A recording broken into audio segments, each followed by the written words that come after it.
মোবাইলের অ্যাডিকশন নিয়ে কথা বলতেছিলাম। আমরা নাকি সবাই মোবাইলে আসক্ত হয়ে যাচ্ছি। মোবাইলের কারণে আমাদের দৈনন্দিন জীবন ব্যাহত হচ্ছে, সুস্থ স্বাভাবিক জীবনযাত্রা করতে পারছি না, কাজের গতিধারা নষ্ট হচ্ছে, সুষ্ঠু কোনো জীবনের মধ্যে আমরা থাকতে পারছি না এই এক মোবাইলের কারণে। এর থেকে বের হওয়ার উপায় কী? আমাকে অনেকে বলে মোবাইলের বিরুদ্ধে কিছু বলে, মোবাইলের আসক্তির বিরুদ্ধে কিছু বলে। কি বলবো? আমি নিজেই তো মোবাইলে আসক্ত, আমি নিজেই মোবাইলে অ্যাডিক্ট। আমার ঘুম থেকে ওঠার পরপরই আমাকে মোবাইলে চেক করতে ইচ্ছে করে, কোনো মেসেজ আসছে কিনা, হোয়াটসঅ্যাপে কোনো মেসেজ আসছে কিনা, মেসেঞ্জারে কোনো মেসেজ আসছে কিনা, SMS পাঠাইছে কিনা কেউ, ইমেল চেক করি, জিমেল চেক করি, তারপরে হুট করে চলে যাই ফেসবুকে। নাস্তা খেতে ভুলে যাই, দেখা গেল ফেসবুকে কোনো একটা 2 মিনিটের শর্ট ভিডিও দেখতে দেখতে আমার সেটার পরে আরেকটা, তারপর আরেকটা, কোনো ভিডিও খাওয়ার দৃশ্য, কোনো ভিডিওতে সিংহ কী করে মহিষ শিকার করতেছে সেই দৃশ্য, কোনো ভিডিওতে কোনো একটা সাইকোলজিক্যাল ইস্যু নিয়ে কোনো এক ভালো লোক কথা বলছেন, কোনো জায়গাতে রাজনৈতিক আলোচনা। একের পর এক ভিডিও দেখতে দেখতে দেখতে দেখতে হুট করে দেখি 30-40 মিনিট পার হয়ে গেছে। হঠাৎ করে মনে পড়ে আমার জরুরি কয়েকটা কাজ ছিল, করা হয়নি। ঘুম থেকে উঠে ওকে ফোন করার কথা, এই খবর নেওয়ার কথা। এর মধ্যে কোনো এক সময় তো আমার মেয়েরা আমার কাছে এসে বাবা স্কুলে যাই বলে গুড বাই বলে চলে গেছে। আমি ঠিক মতো ওদেরকে গুড বাইও বলিনি। I was busy with my mobile. Mobile তো আবার একটা না, দুইটা। বেশিরভাগ লোকেরই আজকাল আমাদের দুইটা মোবাইল। এই মোবাইল চেক করতে করতে আবার আর এক মোবাইলটি দেখি ওখানে কিছু আছে কিনা।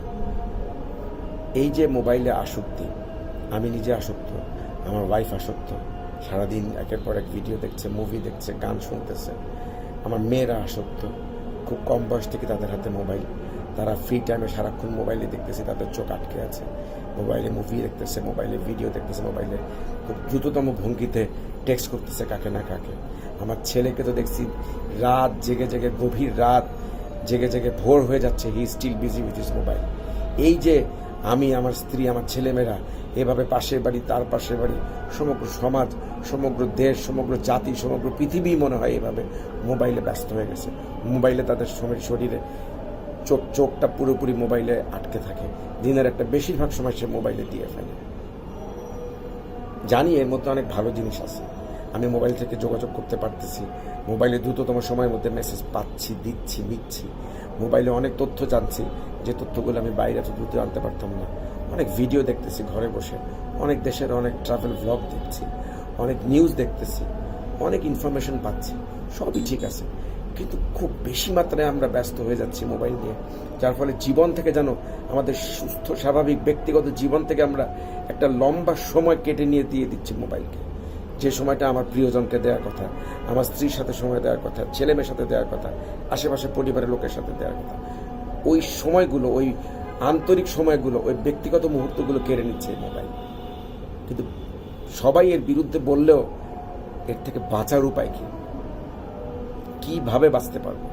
আমি অ্যাডিক্ট, আমি জানি, but how can I save my self and how can I help my children and other family members to save from mobile?